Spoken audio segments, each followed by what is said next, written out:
Hello, and welcome back to the U Up Podcast. Last Sunday special. This is it, the last one. That's it. I'm Jordana. As we go on, we'll remember all the Sundays we were together. special. And we know now how to date well. We're moving to Friday. Tell a friend, please. There you go. Yeah, there we go. We used to do the jingles. I feel like if you guys can make a better rendition of that, send it in. Make it like a DJ, like a remix. Yeah. Maybe I'll be the We sang that song finance guy. at my 5th grade graduation. Did you really? We sang that song, which is kind of a weird song. I felt like I was like 32 when that song came out. No, if I was in 5th grade, that means I was 10, which means you were like 15. High school. If I interrupted the introduction, what's your name? I'm Jordana Abraham. I'm Jared Freed. No one knows. In case you're wondering, maybe someone's new to this podcast. We find new people; they trickle in. That's true. If you're new to this podcast, welcome. we are welcome. This is the home of your modern day dating talk from a nuanced and global perspective. Yes. That sounded like a big fucking loser the way I described this podcast. It sounded very TED Talky. Well, I don't know. Maybe that's the people that have. I think our audience runs the gamut. We have a lot. Yeah, the whole gamut. Yeah, and if you're listening and you have an email you want to send, you have an issue in your dating life. Where do they send it? uup@betches.com. I've been saying it for 7 years. Or you can send your questions to the Instagram account. There's a contact button right there on the page, u.up.podcast. Go right now. Candace is looking at everything.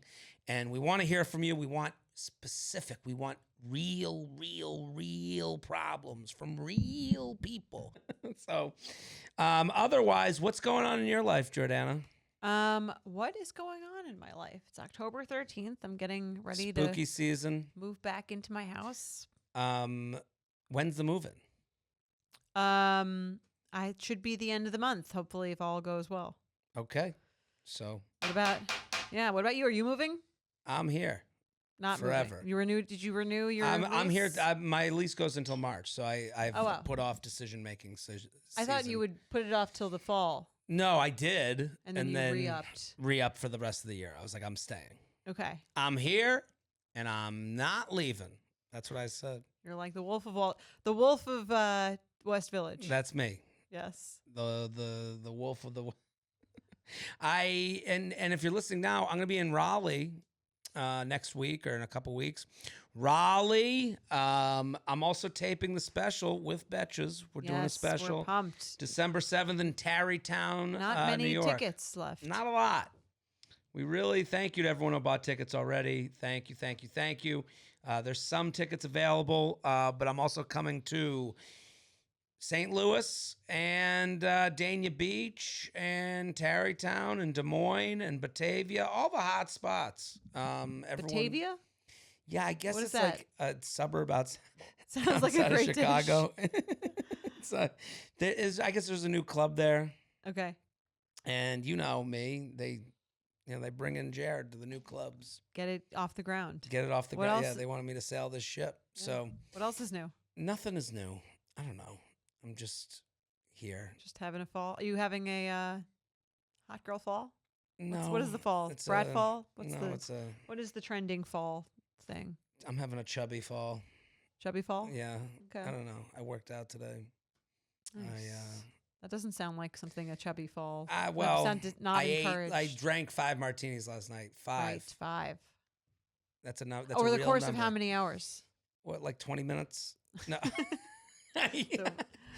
I go to the Spaniard on a Tuesday. I'll just like post up, and I was like walking by, and it like like in Yogi Bear when he smells the pie and he floats. You smelled the vodka. I smelled the vodka and the olives, and I started floating towards Spaniard. Well, five martinis is for you is not like 5 martinis for a general person. Well, you have a very high tolerance. I am not.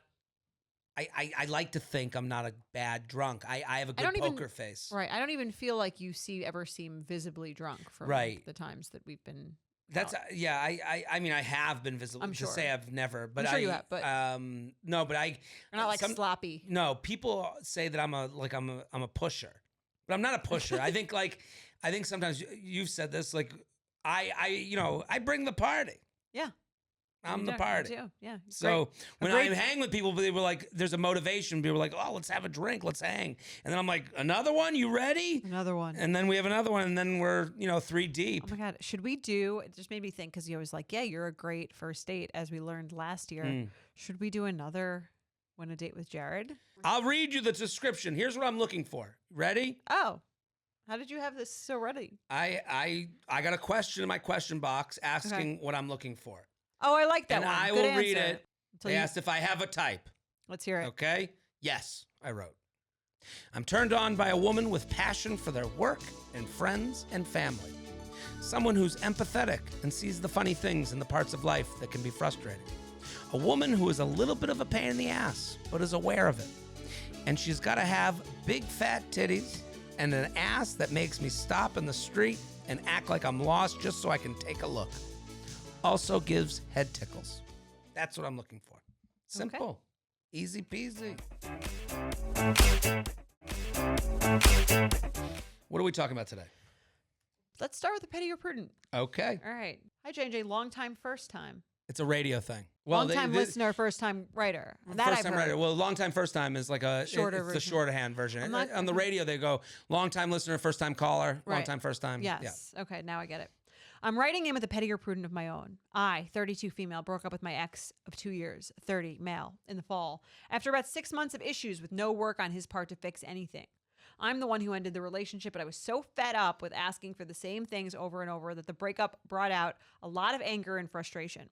He had cheated on me with his ex, had Tinder downloaded, and when we broke up, was in Vegas with a girlfriend of his who I was super uncomfortable with, and he refused to talk about it. She was the best friend of the girl he cheated on me with. On top of this, after I ended things, he told me that he had been lying about saving up for an engagement ring. Needless to say, I was pissed. Really? You weren't happy after all that? He told me I could use my key to get my stuff from his house while he was away if I didn't want to see him. So I did, and before I left, I nailed this poster board to the utility pole on his front yard, photo below.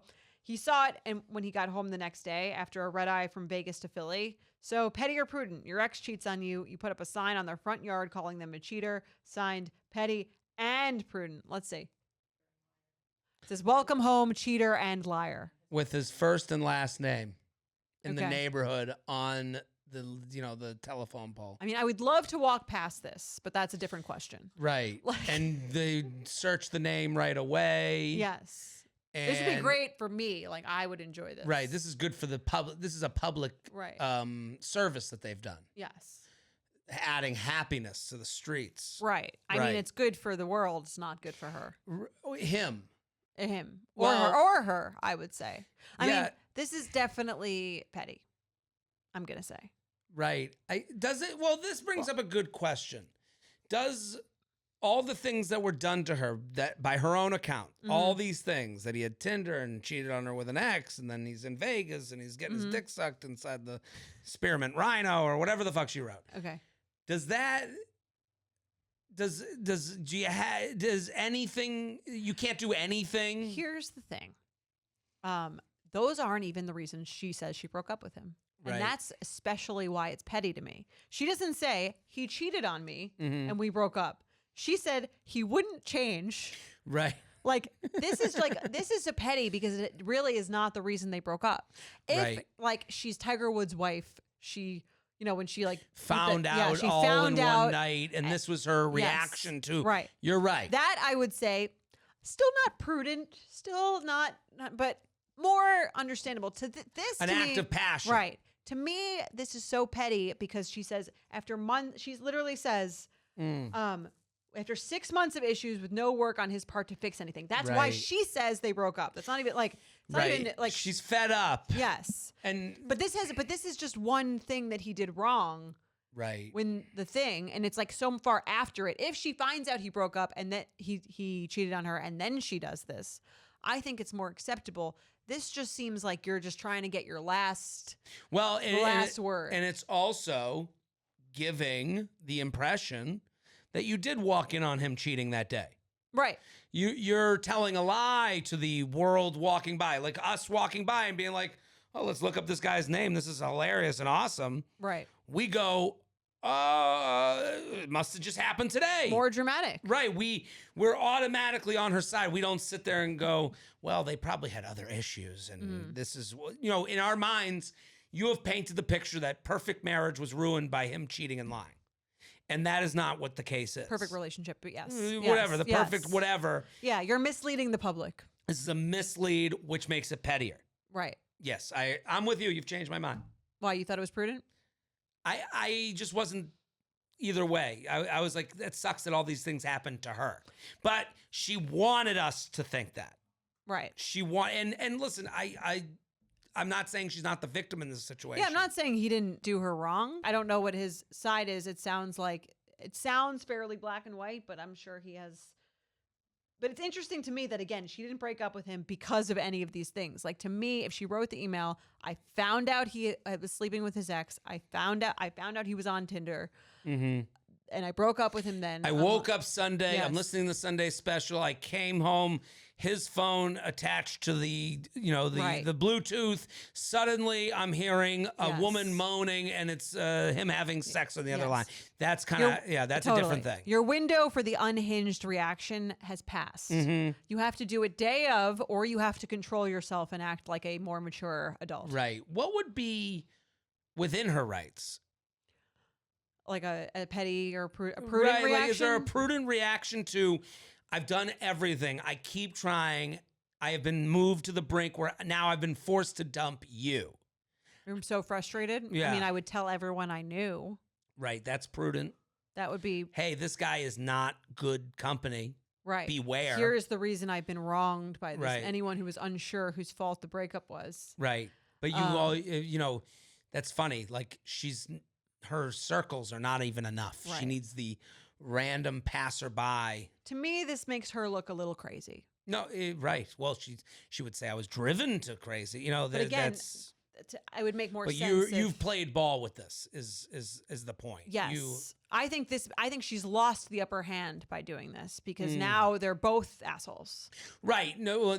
What happened, dude? Well, she didn't go high when he went low. Right. To do a quote Michelle Obama. Well, if someone asked him, he would ask, what happened? Why'd she put that sign here? Well, she's a lunatic. She goes crazy, unreasonable. Whenever we argue, right. Like she said, we're broken up, and then we break up, and then she comes back to me. Anyone would believe that, right? Because you're so emotionally like up and down, and this is a down. Right. She's playing dirty with dirty. Yeah. You got to go high. You got to go clean. I get the urge. I understand the urge, but Petty. Let's do an email. Let's do it. Hello. When feeling lost in my feelings, I listen to the pod to get me out of my head. So thank you for a great podcast. Well, thank you. I have been with a great guy who I love dearly for 2 years. We have incredible travels, great chemistry. I get along great with his teenage kids. It's a lot of fun. He is still, understandably, struggling with his divorce, which happened just months before we met. He was married to a lesbian for about 19 years. Okay. To lesbians? A lesbian. No, I think it's a lesbian. A right? lesbian. Is We're all in our head about this. A woman who's lesbian? A woman. A lesbian woman? A lesbian. No, I think we're saying, the more we say it, the weirder it sounds when I say it. I don't know. We're in our heads because someone got back to us. Yeah. On a past episode, they said that we said, a lesbian is the right way to say it. I think, yes. Yeah. I think this is correct. Married to a lesbian for about 19 years. They had an open marriage at the end. He dated around, much deserved slut phase, for the last year of his marriage and before we met. When we met, he was balancing a bunch of ladies from literally all over the world since he travels for work, and he decided to be with just me. Romantic. She has painted quite a picture with words. I won. In case you were wondering. The global competition for his cock. He is a fantastic boyfriend, like really great. And I have I've had a lot of doozies. But a few times a month, he will say something to make me doubt us. Stuff like, I could never move in with you. You're too intense. It's pretty clear. Doubt us? Right. I take care of my sick mom, and he has to live near his kids, so that's not even something on the table right now. Neither of us are looking for that. I don't care. Irrelevant. It's irrelevant. Yeah. And that's something people do when they hear something they don't like. They go, well, Right. it Well, doesn't doesn't even matter anyway. Right. No, it matters. He said it. Yes. He was so unafraid of telling you will never move in together Right. that he said you will never move in Which together. and you have to think about that on top of that, like how hard it is for anyone to say that to anyone. Right. Like you would probably have to be thinking about that for like a year before you could say that. Absolutely. And he didn't even give the reasons that he had readily available to him. You're too intense. Right. He didn't say, well, I got my kids nearby and you got your dying grandmother. Right. That would have been easy. Right. That's an easier way. Right. He chose to, assault your personality. Or he tells me stories of his ex-girlfriend at work making fun of me and him not defending me. Or he most recently tells me he wants to visit a lady he met on a work trip years ago, who in the past he said she was the only person he fell in love with at first sight. What's going on here? Are you listening? Yes. You read back your own email. Right. That's all. That's our answer. That's it. When these things happen, I question our relationship and wonder if perhaps he isn't ready for a relationship and he gets upset with me for not being secure in our relationship. He did finally admit to self-sabotaging us out of fears since he is still in so much hurt from his marriage. I guess my question is, do you think he needs time to heal alone? Do you think it's possible to heal from a marriage while in a relationship? Or are we just not a good match? Or are none of these things a big deal and I'm just insecure and making them into a big deal? I figure you will all be brutally honest rather than kind like my friends. We're not Where'd your we get friends. this reputation for evil? Thank you. The one after the lesbian wife. That's how she signed it. Yeah. This guy, she needs to break up with this guy. He does not respect you. He's not a nice person. He's being a little manipulative. Right. A lot. I mean, it sounds not a like he's little, trying to get you to break up with him. It sounds like he's trying to make rules in the relationship. He's keeping you at bay. He's not nice.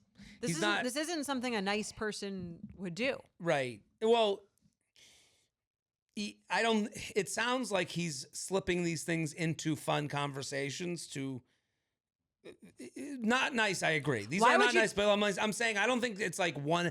We're getting it in one email, but to me, it's probably worse than this because it's like manipulative, where he's like, maybe they're just like in bed joking around. Then suddenly he's like, I could never move in with you. You're too intense. Like the way that could come up could be in a way, a jokey way that actually is telling her exactly how he feels. And she's kind of taking it as, he knows she's going to note it. Right.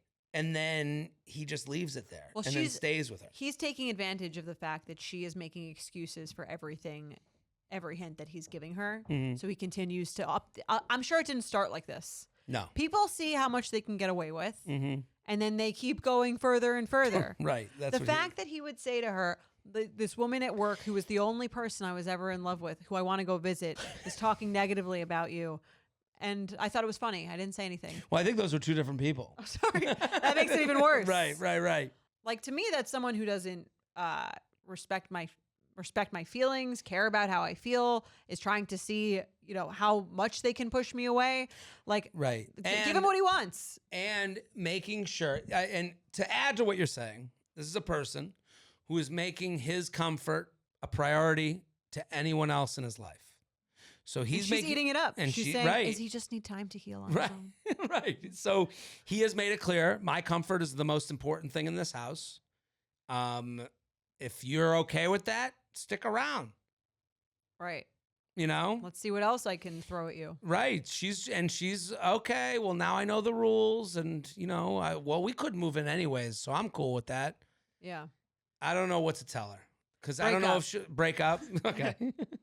Yeah, I think, to me, if you want more than you have now, this man will not give you more.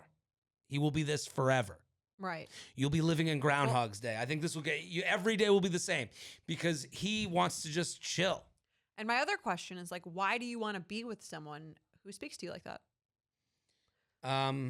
Like, to me, I think that's sort of the bigger question for herself, because the way she's excusing all the behavior and then asking, like, can you analyze him? Right. She's not saying what you always suggest, which is like, am I turned off by this behavior? And if I'm not, maybe I need to work on my own self-esteem to know that I deserve to be with someone who doesn't say these kinds of things to me. Right. Well, that's the thing. It's like, to that point, she writes something very important in the email. He did finally admit to self-sabotaging us out of fear since he's still in so much hurt from his marriage. So he's telling you he knows the problem, and then he's leaving it to you to work around him, right, to fix it. He's not saying anything about what he's doing to deal with that. Right. He never went to a therapist. He never said, maybe we should take time off from this relationship because I'm in hurt from this, to just say it is like, she's like taking that as well, he knows. Well, he knows and he does nothing about it. And you're the one searching for answers. So that just shows you right now who's doing work. You, not him. Totally. And he's never gonna treat you more respectfully than you respect yourself. Yeah. And to me, this email screams that she doesn't really respect herself because she's, again, like open to it. Right. And I think that's like, I would work on building your own self-confidence and feeling like you deserve someone who feels lucky to be with you instead of someone who talks to you like they're doing you a favor. Right. And I think that's even too high level for her. Like, I actually don't think she's going to be able to, like, I don't think she can take that advice at all. Like, because she writes, do you think he needs more time to heal alone? No. You stop asking questions about him. He can take care of him fucking self. Right. This guy goes all over the world and gets his dick sucked in every country. Right. He knows how to figure his shit out. So she the can question only control herself. Right. She needs to write down this question. Do I need to be with someone while they heal? Do I like being with someone while they heal? Or do I like being with someone while they don't try to heal? Right. Like, I think she needs to rewrite these questions to herself. Agreed. Yeah. We solved dating again. We did it. Proud of us. In a short 30 minutes, people. Look at us. Bite-sized. Send it to someone. Send it to a friend. Now! I want my Nickelodeon magazine and I want it now. You know that I want my money and I want it now. That commercial's come up like 17 times this week. Has it? Yeah, for me. I don't know. Yeah, it's weird. Must be on your algorithm. Anyway, we'll be back on Wednesday. Boom. Bye. The U Up podcast is produced by Belle Roman and Candice Maniga. Edited by Belle Roman. Social media by Candice Maniga. Guest booking by Ali Friedlander. VP of podcast is Chris Allen. And be sure to follow You Up at u.up.podcast.